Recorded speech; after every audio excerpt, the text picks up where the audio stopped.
Goeiemôre geliefdes van ons Here Jesus Christus. Welkom vanoggend in die huis van die Here. Dit is 'n voorreg om saam met u hier te kan wees en saam die woord van die Here te kan oordink. Geliefdes, net voordat ons begin 'n praktiese reëling. Daar is sprake gewees dat Eskom die krag gaan afsit vir onderhoud aan die stelsel. As dit gebeur, die klankstelsel en alles funksioneer sonder Eskom, maar ons sal net kans gee vir Tannie Ronel om te beweeg na die orgel toe vir die begeleiding. Geliefdes, ons gaan net so sit, dan sing ons as voorsang saam gesang 391. Gesang 391, daarvan gaan ons sing al 5 die verse. Ek sien 'n nuwe hemel kom, 'n aarde nuut en vry. Ons gaan net so sit, dan sing ons saam gesang 391 vers 1 tot 5.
Geliefdes, ons gaan dan nou geleentheid gee vir stilgebed, en na ons stilgebed gaan ons as voorbereidingslied in die oggend saam sing gesang 95.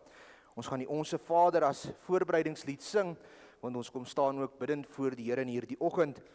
Daarna kan die staande bly vir die fotum en die seën, waarna ons as loflied gaan saam sing gesang 38. Gesang 38, daarvan die eerste en die derde vers as loflied. Gesang 38 vers 1 en vers 3 as loflied. Maar geliefdes, kom ons sit net so, dan word ons stil voor die Here in gebed.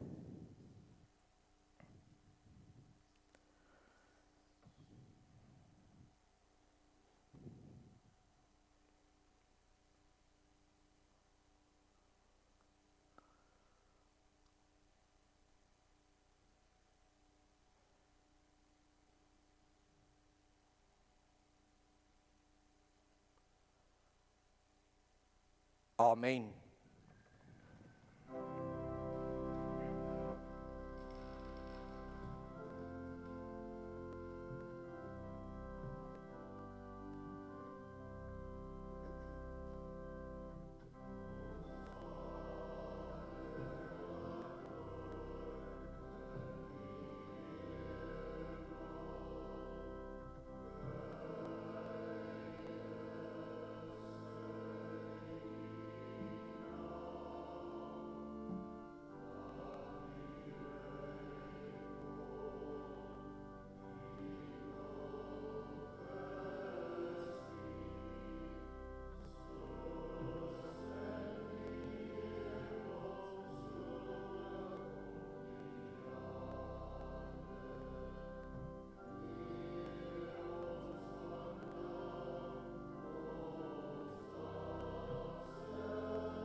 Die Here is in sy heilige tempel, swyg voor hom o ganse aarde.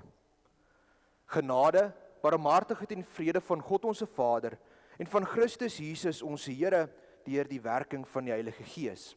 Amen.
Geliefdes, ons gaan luister na die wet van die Here soos wat dit opgeteken is in Eksodus 20. En nadat ons na die wet geluister het, gaan ons saam sing Gesang 75. Gesang 375, Gesang 375, daarvan vers 1 en vers 3, as skuldbelydenis in hierdie oggend. Gesang 375, vers 1 en 3, na die wet. En dan na ons belydenis van geloof gaan ons saam sing Gesang 84, daarvan vers 2 en vers 5. Gesang 84, vers 2 en 5, na die belydenis van ons geloof, en Gesang 375, vers 1 en 3, na die wet. Die wet van die Here. Toe het God al hierdie woorde gespreek en gesê, ek is die Here jou God wat jou uit Egipteland, uit die slawehuis uitgelei het. Jy mag geen ander gode voor my aangesig hê nie. Jy mag vir jou geen gesneede beeld of enige gelykenis maak van wat bo in die hemel is, of van wat onder op die aarde is, of van wat in die waters onder die aarde is nie. Jy mag jou voor hulle nie neerbuig en hulle nie dien nie, want ek, die Here jou God, is 'n jaloerse God wat die misdaad van die vaders besoek aan die kinders, aan die 3de en aan die 4de geslag van die wat my haat. En ek bewys barmhartigheid aan duisende van die wat my liefhet en my gebooie onderhou. Jy mag die naam van die Here jou God nie uitelik gebruik nie, want die Here sal die een wat sy naam uitelik gebruik, nie ongestraf laat bly nie. Gedenk die Sabbatdag dat jy dit heilig. 6 dae moet jy arbei en al jou werk doen, maar die 7de dag is die Sabbat van die Here jou God. Dan mag jy geen werk doen nie, jy of jou seun of jou dogter, of jou diensknegt of jou diensmaagd, of jou vee of jou vreemdeling wat in jou poorte is nie. Want in 6 dae het die Here die hemel en die aarde gemaak, die see en alles wat daarin is, en op die 7de dag het hy gerus. Daarom het die Here die Sabbatdag geseën en dit geheilig. Eer jou vader en jou moeder, dat jou dae verleng mag word in die land wat die Here jou God aan jou gee. Jy mag nie doodslaan nie, jy mag nie egbreek nie, jy mag nie steel nie, jy mag geen valse getuienis teen jou naaste spreek nie, jy mag nie naaste sy huis begeer nie, jy mag nie naaste sy vrou begeer nie, of sy diensknegt of sy diensmaagd, of sy os of sy esel, of iets wat van jou naaste is nie.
Geliefdes, ons lees in Jesaja 1 vanaf vers 18, Kom nou en laat ons die saak uitmaak, sê die Here.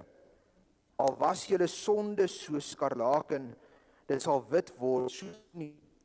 Al was dit rooi soos purper, dit sal word soos wol. As julle gewillig is en luister, sal julle die goeie van die land eet.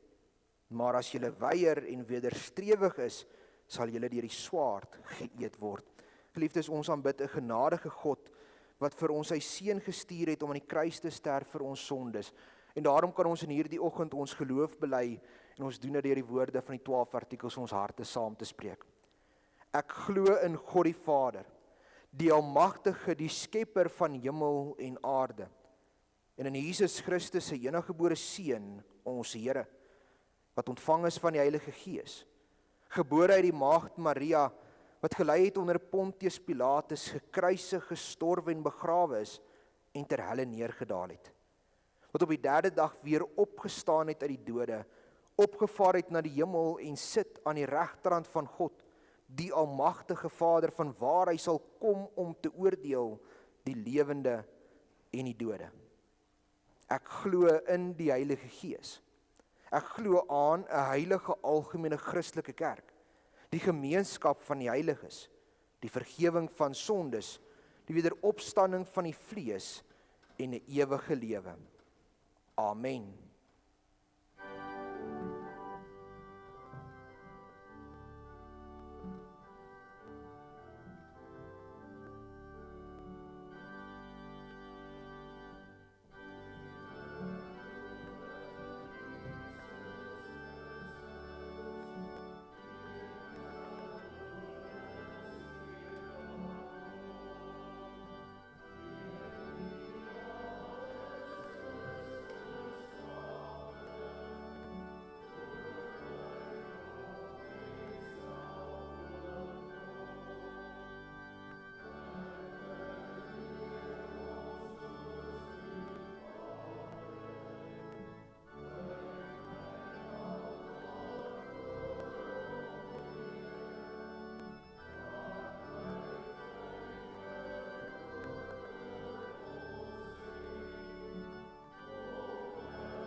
Geliefdes, die Here spreek met ons in hierdie oggend vanuit Matteus 25 en ons gaan lees vanaf vers 31. Jy kan die Bybels oopmaak en nadat ons gelees het, hou die Bybels daar oop.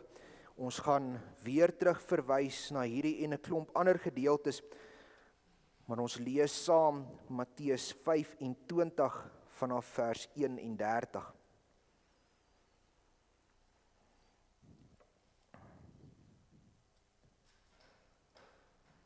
En wanneer die Seun van die mens in sy heerlikheid kom en al die heilige engele saam met hom, dan sal hy op sy heerlike troon sit. En voor hom sal al die nasies versamel word en hy sal skei soos die herder die skape van die bokke afskei. En hy sal die skape aan sy regterhand en die bokke aan sy linkerhand sit. Dan sal die koning vir die wat aan die regterhand sê, kom, julle geseëndes van my Vader, beerwe die koninkryk wat vir julle berei is van die grondlegging van die wêreld af.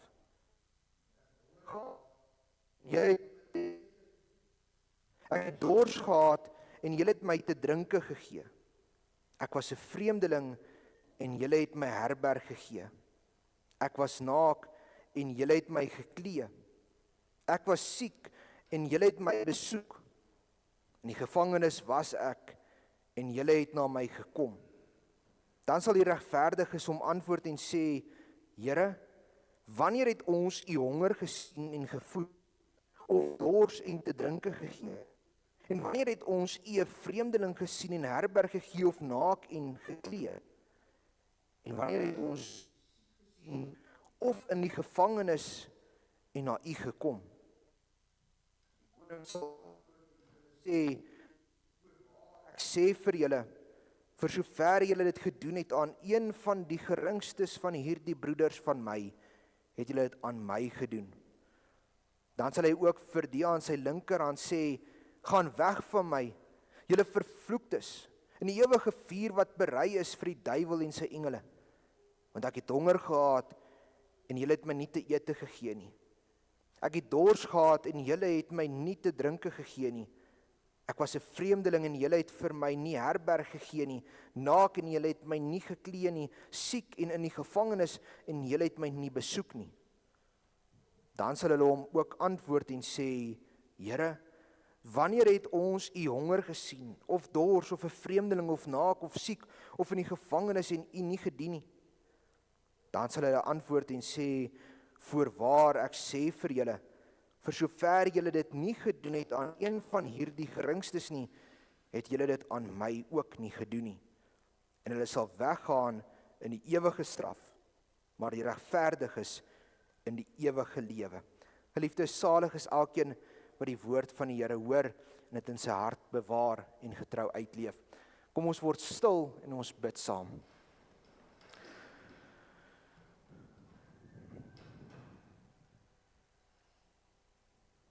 Ons almagtige God, Here en Hemelse Vader, U die koning van die hemel en die aarde, die skepper van alle dinge, die onderhouer van dit. Hoe heerlik is dit dat ons voor U mag stil word in hierdie oggend.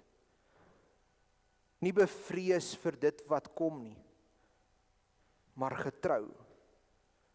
Getrou op U woord. Here, dankie dat ons in hierdie maand weer kan stil staan by reformatie en besonders kan vra, maar wat sê die woord van God vir ons? Here, spreek daarom met ons deur U woord in hierdie oggend. Spreek met elkeen van ons en gee dat ons harte sal oop wees en ontvanklik sal wees vir dit. Dat ons ook sal hoor wat U sê oor die wederkoms. En hoe U vir ons wys dat daar nie iets soos 'n wegraping is nie. Maar Here, lei ons ook dat ons die vermaaning hoor om ons lewens op U te rig, van die dag wat U terugkeer is naby. Here, spreek nou met ons elkeen, spreek want die diensknegte en die diensmaagd wil luister. Dit bid ons nie in onsself nie, maar alleen in die naam van ons Here Jesus Christus, deur die werking van die Heilige Gees. Amen.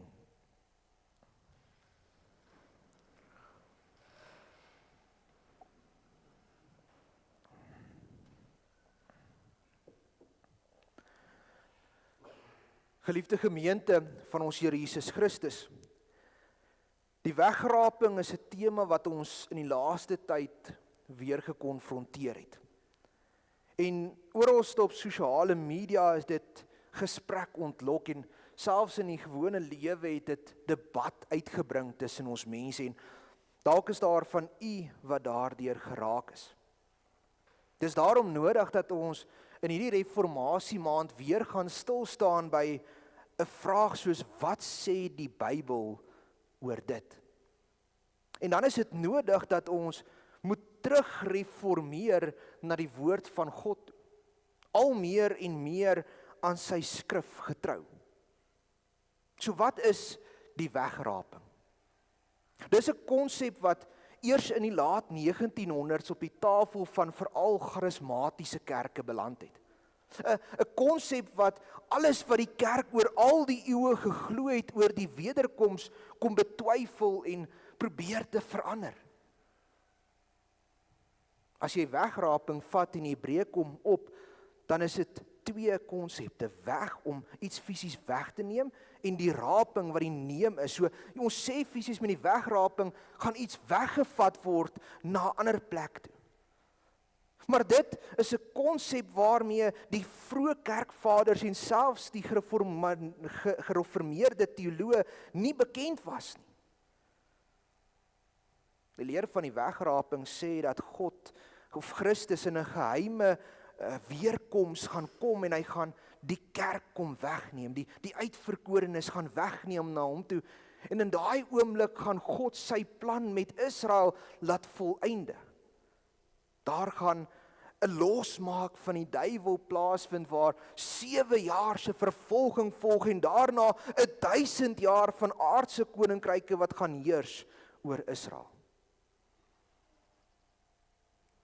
Maar dis 'n konsep wat hulle aflei van 'n teks in Openbaring af.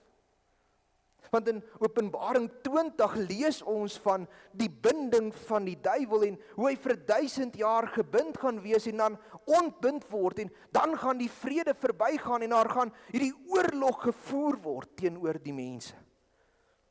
Die probleem wat ontstaan is dat hulle Openbaring verkeerd lees. Openbaring kan jy nie letterlik lees nie. Dit is 'n apokaliptiese literatuur. Jy moet die beeldspraak agter hierdie goed raak sien.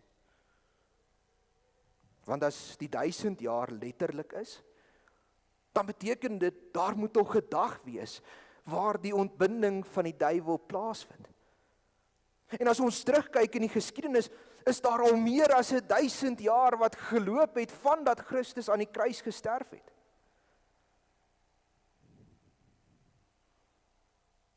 Daarom word die 1000 jaar as 'n tydperk gesien, nie 'n letterlike 1000 jaar nie, dis 'n tydperk voordat die duiwel losgemaak word. Nou in die gereformeerde kringe is daar nie een teoloog wat glo dat hierdie is 'n fisiese tydperk nie. Ons glo die ontbinding van die duiwel het reeds plaasgevind. Want kyk net na die wêreld daar buite. Moord, roof, vervolging, verdrukking. Dit is nie vrede nie. Die duiwel is klaar besig om die vrede te ontwrig. Maar daar is diegene wat glo dat dit nog moet gebeur. En is diegene wat glo dat die wegraping daardie moment is van die ontbinding van die duiwel en dat Christus eers sy kerk gaan wegneem en die res van die wêreld onder die duiwel se mag gaan staan.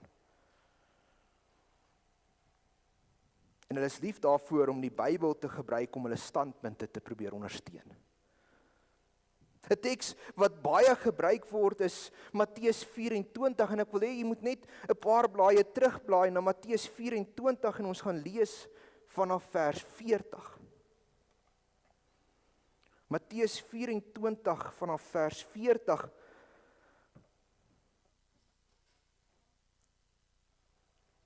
sal daar 2 op die land wees. Die een word aangeneem en die ander word verlaat. 2 vroue sal by die meelmaal, die een word aangeneem en die ander word verlaat. Die woord aanneming hier word verdraai om by hulle narratief te pas. Want God gaan kom en hy gaan een aanneem, maar die ander een gaan hy agterlaat. Hy gaan die een wegvat en die ander een gaan hier op die aarde oorbly. Tog is dit glad nie wat hier die teks beteken nie. Dis glad nie wat hier staan nie. Die woord word gedraai om hulle standpunt te kom ondersteun. Hierdie is nie 'n boodskap van troos nie, dis eerder 'n vermaaning. Vermaaning om waaksaam te wees dat die dag van die Here kom. Hy kom soos 'n dief in die nag. Nie geheimsinnig nie, maar op 'n onverwagse uur. Daarom is die konteks van dit wat hier gesê word belangrik, want as ons net vorentoe kyk na vers 37 tot 39, dan sien ons hoe die evangelie hier besig is om vir ons te wys, dit gaan oor die mens wat God aanneem. Die konteks is Noag. Noag wat aangeneem word en in die ark ingelei is om gered te word van die sondvloed. Net so sal dit met die weerkoms gebeur, dat Christus, die wat in hom glo, die wat hom aangeneem het, sal wegneem, en dan sal die oordeel oor die res van die wêreld kom, die vuur en swaal sal die aarde verteer.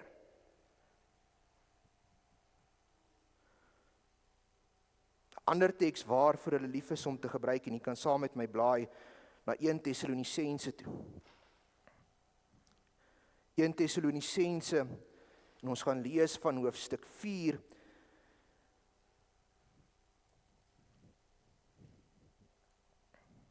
Tessalonisense 4 vanaf vers 16. Want die Here sal van die hemel neerdal met 'n geroep, met die stem van 'n aartsengel en met geklank van die basuin van God. En die wat in Christus gesterf het, sal eerste opstaan. Daarna sal ons wat in die lewe oorbly, saam met hulle in die wolke weggevoer word, die Here tegemoet in die lig. En so sal ons altyd by die Here wees. Geliefdes, buite konteks klink dit nogal of hierdie vers hulle standpunt kan ondersteun. Die Here gaan die wegneem wat hy wil hê, en hy gaan die wat nie saam met hom gaan nie, wat nie uitverkore is nie, gaan hy agterlaat. Hulle gaan in lewe bly. Maar dit is nie wat hier die teks vir ons sê nie. Die gedeelte praat van die Here wat op die wolke kom met die basuin wat klink. Dit klink bekend. Klink soos iets wat ons in die laaste paar maande weer gehoor het, en tog is die konteks weer belangrik. Vers 13 sê, maar broeders, ek wil nie hê dat julle onkundig moet wees met betrekking tot die ontslapenis nie. Vers 15, want dit sê ons vir julle deur die woord van die Here, dat ons wat in die lewe oorbly tot by die wederkoms van die Here, die ontslapenis hoegenaamd nie sal voorwees nie. Die hele gedeelte hier gaan oor die ontslapenis, die geliefdes wat al reeds gesterf het, en die gemeente van Tessalonika was bekommerd. Wat gebeur as die Here terugkeer? Wat gebeur die dag as die wederkoms gebeur met die wat reeds gesterf het, gaan hulle agterbly? Paulus antwoord daarom die gemeente op hierdie bekommernis wat hulle het, dat hulle eers sal opstaan uit die doodheid, dat die ontslapenis eers weer sal opstaan, en dan sal al die uitverkorenes met die wolke weggevoer word in die hemel in. Jy sien, hier is absoluut geen bewyse van 'n wegraping nie. Hier is niks wat dit ondersteun nie, inteendeel wys die Bybel hulle verkeerd. Want die konteks praat van die wederkoms, nie van 'n wegraping nie. Met die dag van die wederkoms sal die uitverkorenes op die wolk weggevoer word soos Noag in die ark geneem is. En die res van die wêreld sal na die oordeel van God kom.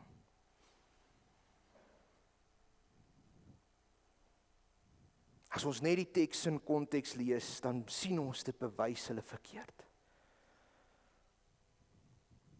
Want dit praat van die wederkoms. En hoe die Here op die wolke gaan terugkeer en die uitverkorenes gaan versamel. Daarom is die Bybel duidelik, daar is nie 'n wegraping nie. Maar wat is die Bybel se alternatief?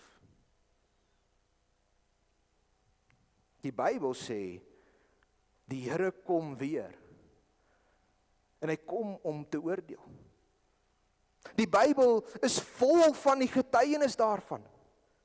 Ons lees byvoorbeeld in Handelinge 1 vers 11, net nadat Jesus opgevaar het na die hemel toe, en die disippels staan en kyk hom agterna, dan verskyn die engel aan hulle en hy sê, Galileese manne, waarom staan julle en kyk na die hemel?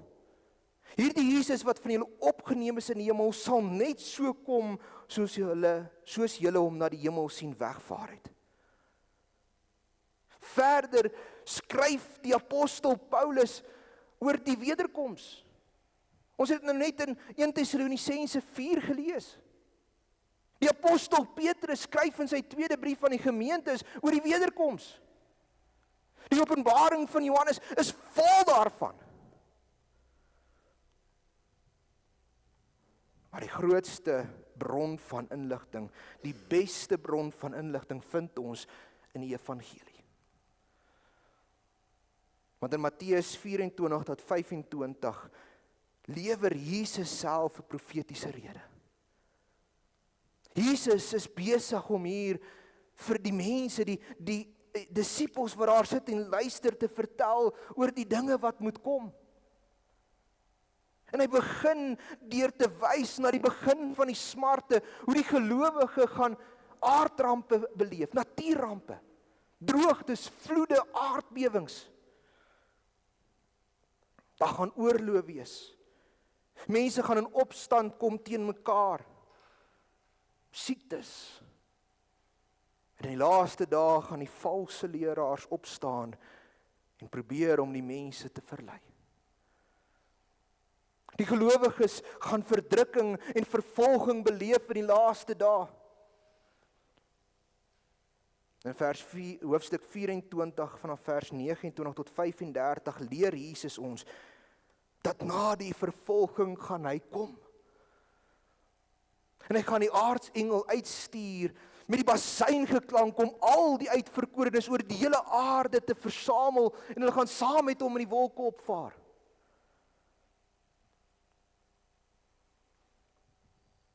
Daarna leer Jesus ons van hoe die mens gaan verantwoording doen vir sy lewe. Hoe ons voor die regterstoel van God gaan staan en gaan moet rekenskap gee vir alles wat ons hier op aarde gedoen het. En hy gebruik die mooiste van beelde. Ons het vroeër gelees van die 2 arbeiders op die land, waar die een weggeneem word en die ander een word gelaat. Ons het gelees van die 2 vrouens wat maal, die een wat aangeneem word en die ander een wat gelaat word. Dan gebruik hy 'n beeld soos die 5 verstandige maagde en die 5 onverstandige maagde wat met die lampies wag op die bruidegom vir die bruilof. Hy gebruik die besonderse voorbeeld van die talente en die Here wat terugkom en rekenskap verwag. En uiteindelik in ons geleesde gedeelte vind ons die uitspraak van die Here. Die Here Jesus gaan op sy troon sit en hy gaan soos 'n goeie herder die skape van die bokke skei. Vir die skape gaan hy sê, ek het honger gehad. Ek was dors. Julle het my te ete, te drinke gegee. Ek was 'n vreemdeling, ek was siek. Julle het my herberg gebied, julle het vir my besoek. Ek was in die gevangenis gewerp, julle het my besoek. Aan hulle word die ewige lewe gegee. Maar aan die ander kant word vir die bokke gesê, julle het gesien ek is honger, julle het gesien ek is dors. Ek was naak, ek was in die gevange gewerp, ek was 'n vreemdeling, ek was siek gewees en julle het my nie gedien nie, want solank as wat jy dit aan een van hierdie broeders van my doen, het jy dit ook aan my gedoen. Dit is 'n voorstelling van die dag van oordeel. En die gelowige, die uitverkorene sal die ewige lewe ontvang. Die res sal onder die oordeel van God staan. Die feit dat hier van werke gepraat word, is uiters belangrik. Want ons word opgeroep om in hierdie lewe reeds die genade wat Christus aan ons getoon het, aan ons medemens te gaan bewys. Want eendag sal ons rekenskap daarvoor moet gee. Die feit dat die Here weer kom is nie onbekend nie. Dis nie vreemd nie. Ons bely dit elke Sondag in die 12 artikels. Hy wat sit aan die regterhand van God, die almagtige Vader, van waar hy sal kom om te oordeel die lewende en die dode. Vanoggend het die Bybel vir ons gewys, daar is nie iets soos 'n wegraping nie. Maar die Here kom, en hy kom gou. Die Bybel, en in besonder ons Here Jesus Christus, het dit vandag vir ons geleer. En dit vermaan ons om te begin leef vir die dag wat die Here kom. Want die vraag wat ons vanoggend tot selfondersoek moet lei, en ons elkeen moet dit gaan antwoord. Is ek reg as die Here môre kom? En as ons nee sê, hoor die vermaaning van ons Here Jesus. Bekeer julle, want die dag van die Here is naby. Amen. Kom ons bid saam.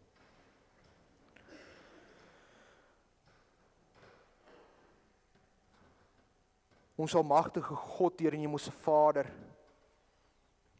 dankie dat U ons in liefde aangesien het. Dat U ons deur die genade gered het.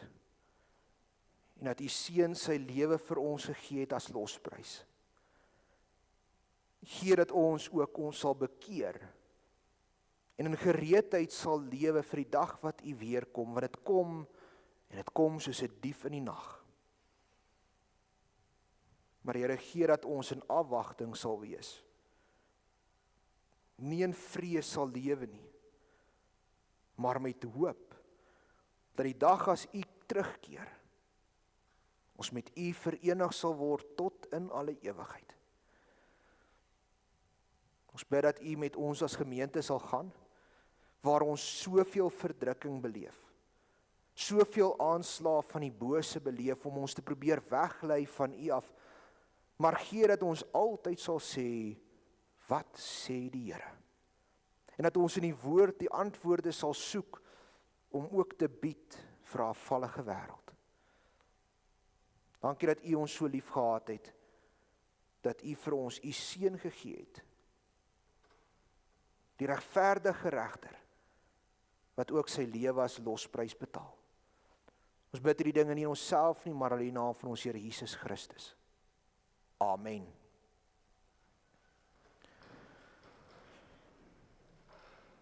Geliefdes, as slotsang sing ons saam gesang 388. Gesang 388 daarvan vers 1, 2 en 3. As hy weer kom, kom haal hy sy kinders. Ons gaan sing gesang 388 vers 1 tot 3.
Geliefdes, ontvang dan nou die seën van die Here en gaan lewe in afwagting vir die dag wat hy ook weer kom. Die genade van ons Here Jesus Christus, die liefde van God ons Vader en die gemeenskap met die Heilige Gees sy met u elkeen. Amen.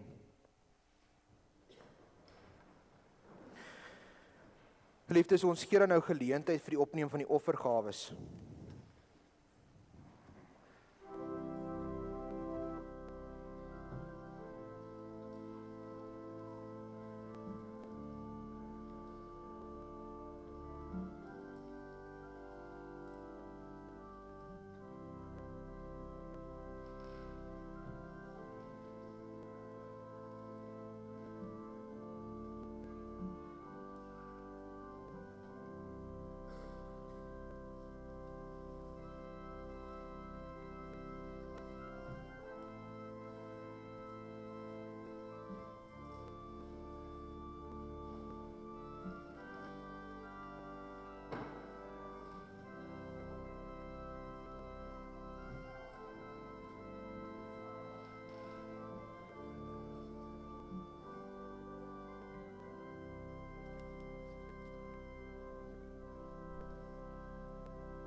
Liefdes, net voordat ek die afkondigings doen,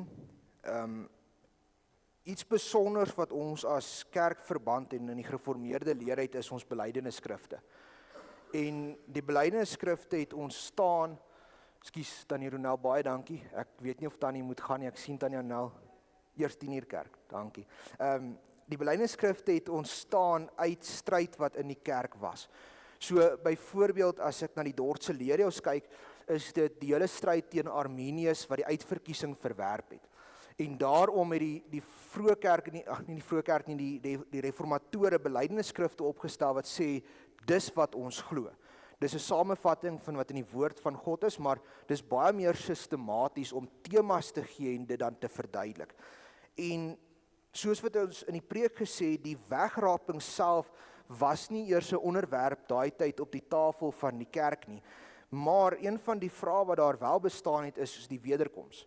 Hoe lyk die wederkoms en hoe lyk die finale oordeel wat daar gevel gaan word? So, as u meer wil weet, meer wil lees, die Nederlandse geloofsbelijdenis artikel 37, dis die laaste artikel van die belydenisskrif handel oor die laaste oordeel. Dit is net amper bladsy en 'n half se leeswerk, so ek het besluit om dit nie vanoggend in die erediens te lees nie, maar u is meer as welkom om dit daar te gaan kry. En saam met dit gee dit teksverwysings wat verduidelik hoekom ons dit stel. So die NGB artikel 37 is baie waardevol vir vanoggend se tema. Daarmee saam het die kerkverband in Mei maand 'n boodskapper uitgegee, dis al 'n redelike ouer een, maar die hele tema rondom die boodskapper was die wederkoms, die wegraping. Hier is byvoorbeeld 'n artikel van Dominee Jannie Bischoff wat die wegraping is en die openbaring hoe ons moet lees, en ek wil een spesifiek wys van Dominee Adrian Bester wat oor premillennialisme, postmillennialisme en amillennialisme praat. En dit gaan oor die standpunt oor die 1000-jaarse vrederyk. Is ons voor dit? Is ons na die losmaking? Is ons in die losmaking? Hoe sien ons dit? Ons is amillennialisties in ons standpunt oor dit, wat sê dis 'n beeld wat gebruik word en ons is reeds in die losgemaakte tyd, sonder dat daar 'n fisiese moment is waar die duiwel losgemaak word. So dis baie interessant as u nog meer oor die tema van vanoggend se preek, ekskuus ek sny julle uit, van vanoggend se preek wil luister of weet, gaan lees gerus Mei maand se boodskapper, daar is nog eksemplare in die saal beskikbaar. Geliefdes, dan voorbidding hierdie week, dink ons aan ons gemeente en aan ons lidmate. In besonder dink ons aan Jadien wat as die Here haar spaar môre terugvlieg Amerika toe. Sterkte en seën vir jou ook daar in die vreemde, wat vir jou darm nie meer so heeltemal vreemd is nie. En dan wil ons vir Jessica sê baie sterkte, sy neem die week wat kom aan die nasionale kampioenskappe van die jeugskou deel. Ons dink aan haar en weet dit sal ook baie goed gaan daar. En dan is ons baie dankbaar vir die reën wat ons ontvang het, maar ons bid ook dat die Here vir ons 'n geseënde jaar sal gee waar ons kan saai en kan oes tot sy eer. Verder kan die Meihof die kerkraad kontak indien die huisbesoek verlang buite die normaal. Ons het nou vir Tannie Ronel, maar ons kom maar weer sê baie dankie vir die speel van die orgel vanoggend. Ons waardeer. Geliefdes, dan sou u gesien het op die groepe het ek in die week 'n boodskap gestuur oor die eredienste Desember maand. Ek is vir die eerste keer in die tyd wat ek hier is Desember maand bietjie op verlof en ek sien baie uit. Ek gaan bietjie see toe en ek gaan bietjie lekker rus ook in daai tyd, maar dit veroorsaak dat daar so bietjie moeilikheid is rondom preekgeleenthede. En die kerkraad het die voorstel gemaak laasweek dat ek die 21ste Desember 'n Kersboodskap lewer voordat ek met vakansie weggaan en dan dat ons nie die 25ste op Kersdag 'n erediens gaan hê nie en dan ook die Sondag daarna, ek dink dis die 28ste, nie 'n erediens gaan hê nie. Dit is baie moeilik want vir ons om 'n prediker te kry, die stad uit kos amper R6,000. Plaaslik om iemand hier rond te kry is moeilik want daar is nie predikers nie en as jy hulle kry is dit R1,500 op, so finansiëel maak dit nie sin nie. Maar ons het ook gevoel ons wil u as gemeente se insaai. As u voel ons moet 'n preek hê die 25ste en ons moet 'n erediens hê die 28ste, dan reël ons dit daarvolgens, maar ons wil hê u moet asseblief net stem op die groepe. Daar is een vir Kersdag en een vir die volgende een. In die nuwe jaar sal ons 2 leespreke vroeg hê want ek is dan nog op verlof en daarna sal ek net voor die skole open vir ons 'n nuwejaarsboodskap weer kom lewer. Maar stem asseblief op die groepe dat die kerkraad kan sien dat ons 'n besluit kan neem ook daarvolgens. Dan geliefdes is daar by die deure bordjies vir deurkollekte. In die maand van reformatie gaan dit vir Bybelverspreiding.